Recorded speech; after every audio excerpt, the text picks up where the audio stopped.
really pleased to be joined this afternoon by Sophie Devonshire, who's the Chief Exec of the Marketing Society. Sophie, thank you ever so much for giving up the time this afternoon to meet with me. Really looking forward to the chat. So for the benefit of people who are listening or watching, I'll give a really brief background and then we can dive right in, because I know that we could probably talk for hours. So we'll kind of see how we get on. So, well, you're a really experienced leader, brand specialist based from your kind of earlier career, keynote speaker and an author. And your book that you wrote on leadership in a fast-paced world became a #1 bestseller on Amazon as well. So super fast lead at speed. So your career began in brand management with Procter & Gamble and Coca-Cola, and then agency side with Interbrand, Leo Burnett and the Caffeine Partnership. And I hadn't realised, but it looks like you'd also founded, grown and sold an e-commerce business as well. So quite some career, and now obviously Chief Executive of the Marketing Society. But I wondered if you could start us off, if you wouldn't mind, by just giving an insight to your career journey and what's led you to where you are now. So, Susie, like an awful lot of people, I stumbled into marketing. My luck held. It all started when I was at university, and I was involved in quite a lot of things. Procter & Gamble at the time did a very sensible way of recruiting for their graduate training program, Promote from Within. And they wrote to everybody who was involved in societies at university. And they did not deduplicate their database. So I got a lot of lovely letters from this organisation I knew nothing about, who clearly wanted to see me for an interview. And in a ridiculously arrogant and ignorant way, thought, oh, I'll just go along for interview practice. Who are these people?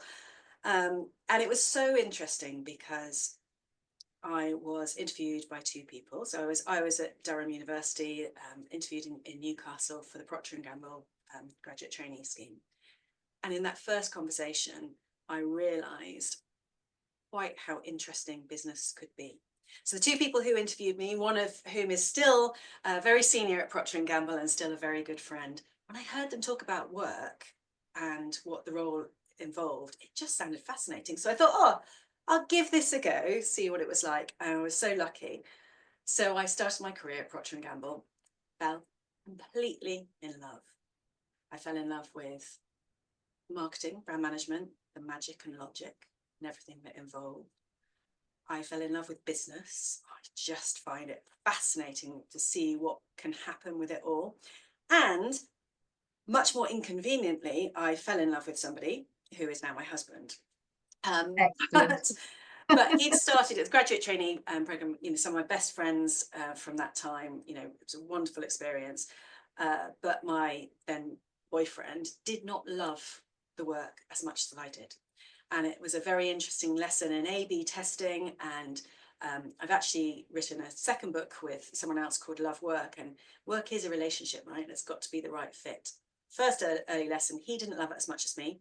Mm-hmm. So because he decided to join the Foreign Office, I then went on to have what Helen Tupper, who's one of the fellows of the Marketing Society, calls a squiggly career. So I went from Procter & Gamble to Coca-Cola, which was also fantastic in terms of the people I met, again, brand-led, business, lots of great training. I worked at Interbrand, so really interested in the consultancy side of things. But I also spent time living in Dubai in the Middle East, where I worked for Leo Burnett. And I set up and sold an e-commerce business. And because of going backwards and forwards with living overseas, I ran that business from Tallinn, Estonia. Incredible place for anyone who's interested in being digitally enabled. So I set up a business that I could run from there with a distributed workforce and sell it. So the squiggly career that came out of love and the inconvenience of that. But what that gave me, which was very, very helpful, was the ability to see how interesting business could be in different places, in different angles. The big corporate supertankers that I worked with, worked for and with, but also I worked with a lot of startup founders and scale up businesses as well in consultancy days. And of course, doing that myself and all the pain and pleasure of doing it all.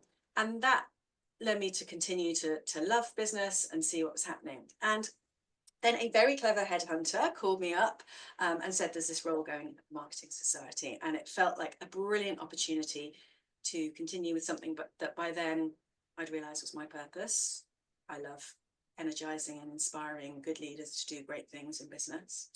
Marketing Society, which is a 65-year-old organisation, we turned 66 this year, in change, in growth, an amazing place to help change leaders make a real difference in the world. So different places, different roles, bringing it all together, writing about it, speaking about it, consulting. And then for the last few years, I have been lucky enough to be heading up this amazing global community of change leaders in marketing. Wow, I think that's one of the most interesting kind of career paths I've heard to date on this. Fantastic. And then in terms of the role that you're doing now, would you mind giving a bit of an insight to the Marketing Society for anyone who may not be as familiar with it? We were founded in 1959 in a pub in England. Some of the best ideas definitely happen in English pubs. And that was the year actually that awful lot of things were happening. It was the year that VW came out with their Think Small campaign. So marketing was changing at the time. But of course, when we were founded, it was effectively an old boys club. And over the years, it has grown from that to being a global community. So we are in England and Scotland, we're in the UK. We're also in Middle East, in UAE and Dubai and Abu Dhabi and GCC. We're in Hong Kong and Singapore and New York as well. And it's a global community that is dynamic.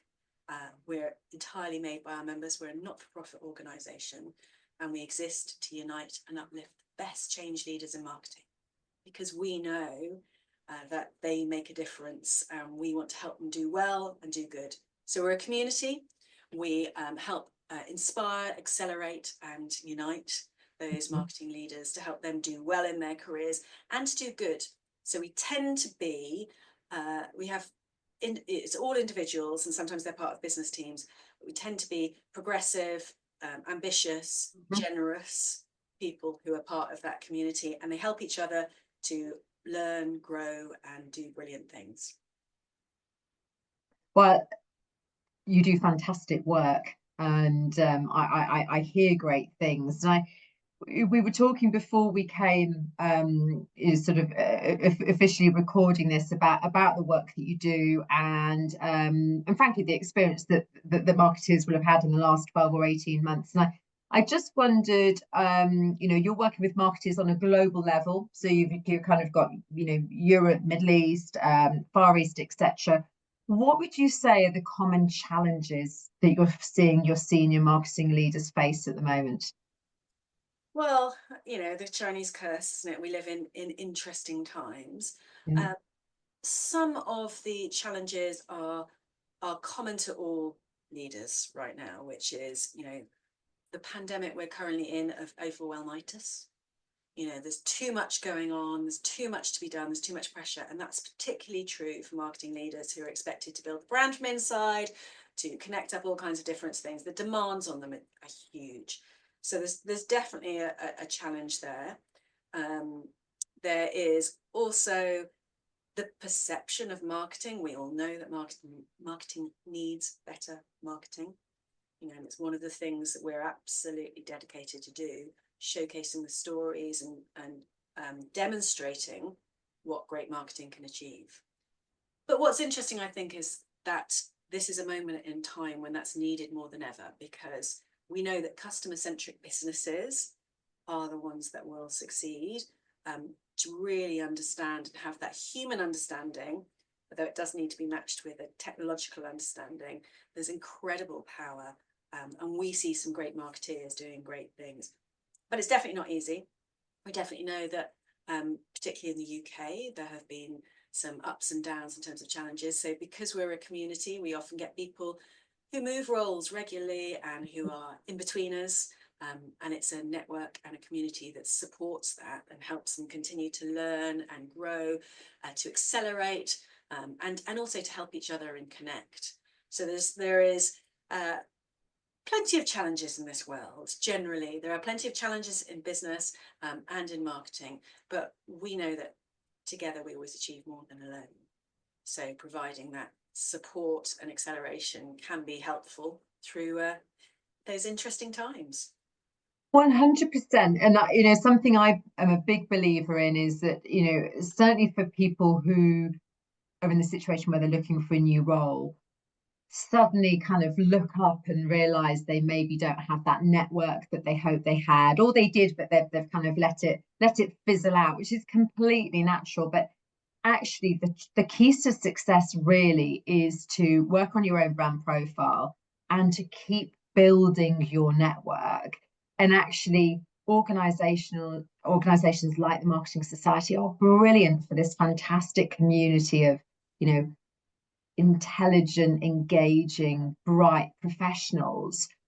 But you really need to be part of that society and community, you know, like now, not just at the point when you need it, if that makes sense. So I certainly would encourage anyone who isn't attending events and going to things to really get out there and do that, because I see that all the time. It's people's biggest regret is, you know, they're amazing marketers are the worst at this, brilliant at their own roles and raising the brand and the profile of the companies they work for, but not so good at their own brand profiles. I totally get why that's hard for people, right? Especially nice people or client people and busy people, Yeah. right? It feels uncomfortable. And I do think there are some mindset changes around it that have helped lots of our members. And there are organizations and companies like yours which make it easier as well. But when we talk about networking, it feels quite takey and grabby. When you're part of a community, you are actually often sharing your expertise, your insights as part of it to help your profession.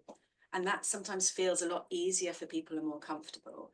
But I think there's also that make friends, not contacts feeling, because if you're going out thinking, I must do networking, I must do whatever, you know, the nicest, smartest people find that uncomfortable. And God knows everybody's so busy. You know, if you're a marketeer, if you're a marketing leader, if you're in business, you are busy. So making sure you choose the things to go to so that you can be inspired personally, that you can make connections who'll be friends, not contacts, that you can feel like you're in your tribe of like-minded, smart-minded people. We get quite a few people who, despite, you know, we have some incredible, I mean, got some of the best and brightest people in marketing who are members, right? Senior, successful people. But they're not always naturally networkers, and sometimes they're quite shy. So somebody said to me recently, you know, I love it. I'm a nervous networker, but I feel at home and comfortable with it. So we try to make it as easy as possible to connect and inspire, to uplift, you know, the best change leaders in marketing so that they can do well and they can do good. That's what you want. You want people to always come out of there feeling a bit more confident, you know, a bit more inspired, uplifted. It's all about energy. I'm a big believer in kind of positive energy. Looking at senior leaders and the next 12 months ahead, any thoughts on what things senior leaders could or should prioritize in the next 12 months? The ACT acronym is probably a useful one for this. I mean, this is a world that continues to move super fast, and it's overwhelming for people. So there is starting out with looking at where are your accelerators. Now they are going to be often tech-based, because we know that this is a really exciting time to be using the tools that are out there. But the accelerators are probably also partners. So, you know, connecting up with other organizations, your agencies, you know, your friends, whatever. And of course, it's your network, as we've just talked about. You know, it really speeds things up, and we see it over and over and over again that your network's your net worth as well. So the next 12 months, working on your accelerators, just slowing down to understand who's out there and connect with people. It takes time, but it speeds you up. I do think this is important moment in time for marketeers to be leading the conversation in business. And we see our best members and the best examples of this. And they're doing that because of their customer understanding. If you know your consumer, if you know your customer, if you have that human understanding, you have so much power in the business to make a difference. And no matter what's happening, so if I start with talking about tech really in the acceleration bit, actually it's that human understanding and working on that and building it up that can be incredible. So A for find your accelerators, C for customer understanding, and then T is the talent and tech. So again, different ways of finding the accelerators. But the reason ACT, I think, is a useful acronym there for us is just making sure you're making things happen. So the best marketeers tend to be pretty smart intellectually, and they need to think slowly, but we also need to be acting fast in the next 12 months to try some things out, to build up our skills, to know what the right tools and technology that we should be choosing there. So there's definitely it's going to be a pace-setting 12 months ahead, I think, and it's time to act. It certainly is. I think 2025 is going to be a really exciting year for marketers. You know, we've seen people have a pretty bumpy ride in the last 12 or 18 months, and the market has picked up massively now, thank goodness. And I was at a conference, a marketing conference last week, and there was a real energy and positivity there. It's the start of a new year. You know, I think we're going to see some really exciting things for the world of marketing this year. Looking then at people who are looking to reach senior leadership roles, because that's the whole reason we started these Q&As. And in the beginning really was to support our head of marketing community who are kind of aspire to directors and ultimately chief of roles. So any advice that you would share with people who have their sights set on reaching a senior leadership role? I've been so lucky, Susie, across the last few years, because I spent a lot of time with some incredible leaders. So in researching my book, Super Fast, I spoke to 100 different leaders in all kinds of different businesses, you know, founders of super fast growing companies, those people are CEOs of multinational, you know, big super tankers. I even spoke to the head of head of the counterterrorism unit. So, you know, if you think you want to get your marketing right in the next 12 months, try saving the world from terrorism and doing it super fast. You know, all these ideas and thoughts coming from people. And I think there's a lot, and we continue to do a lot of conversations with great leaders. I think the biggest piece of advice for people who want to do more and grow faster is to do less. So the best leaders are editors, and learning to purge, prioritize, really focus on what matters is not easy, but to do less, you can do more. And that's linked to something you've just talked about a lot there, which is energy. And for me, energy is everything in a super fast, super changing world. Really important. Without it, fires don't start. People can't achieve things. Inspiration doesn't hit, particularly in marketing, where actually the creativity remains important. Magic and logic, you need the energy to keep going with all the whack-a-mole pressure of being a senior leader. So working on managing your energy, not your time, is absolutely critical. It's one of the big lessons from the research I did for my book, Super Fast. I see it over and over and again. And it's one of the reasons why being part of a community can help, because you can get energy from each other, you can get energy from the inspiration. So I think there's something there about editing what you do and, you know, focusing in on your ikigai and also what you really, really need to do and what only you can do. Classic leadership lesson, which, you know, I have lots of conversations with women, with smart, nice people about actually a little bit of strategic laziness, which is one of the themes of my book. You know, how do we do it? So doing less, editing, looking at the energy. And part of that, I think, goes back to where are your accelerators? What's going to help you? Is it the tech? Is it the talent? Is it your teams? And honestly, I think that marketeers are best people in the best position to be able to succeed now, because we have that human understanding. And once you have that and you get that right, if you surround it with the right talent and tech, we can go further and faster and do incredible things. You've spoken a lot about leadership there, and I know that you're passionate about sort of brave and brilliant leadership. And I think growth mindset comes into the same area there. We talk a lot about mindset on these Q&As. So, we know that growth mindset really helps senior leaders. In your experience, and obviously with all the research you did for your respective books, are there any recommendations that you would have in how people help how people can help their mindset or have a growth mindset, or even on the energy things? Yeah, any tips for people to take into consideration? We absolutely see how incredibly powerful the growth mindset is for the best leaders.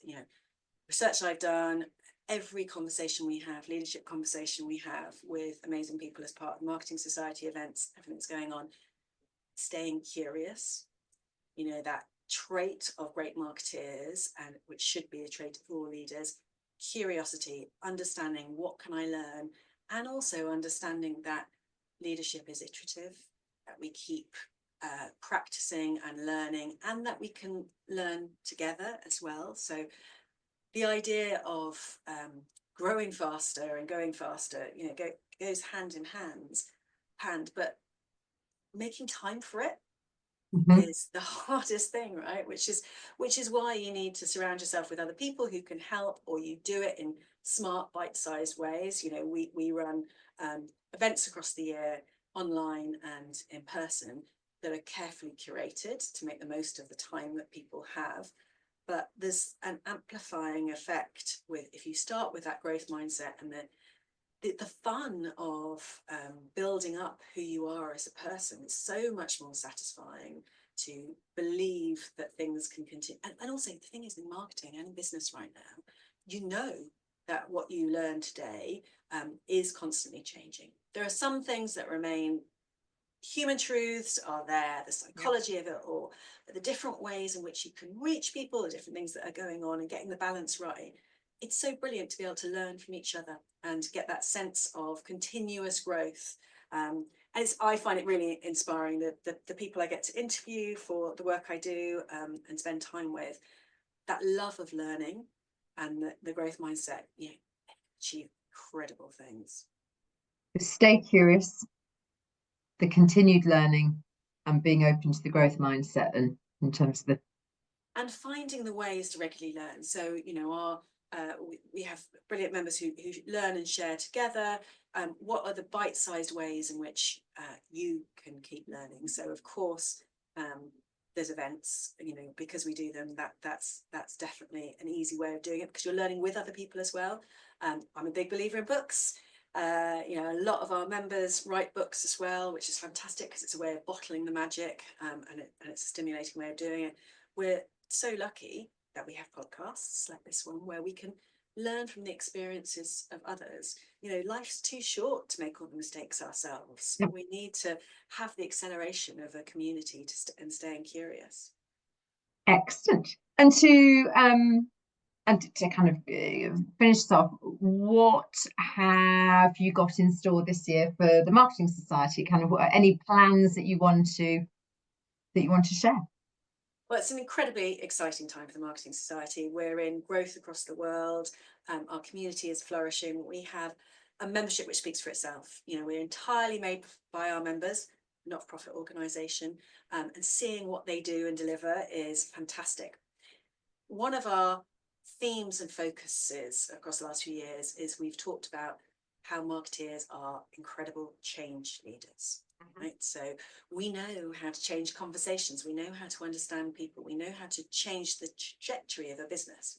So every year now we have our Changemakers conferences in 6 places around the world. London this year, it'll be in November. And there's been a theme which has united what we've been doing. So we've had Changemakers illuminate how marketeers bring that light and brightness to business.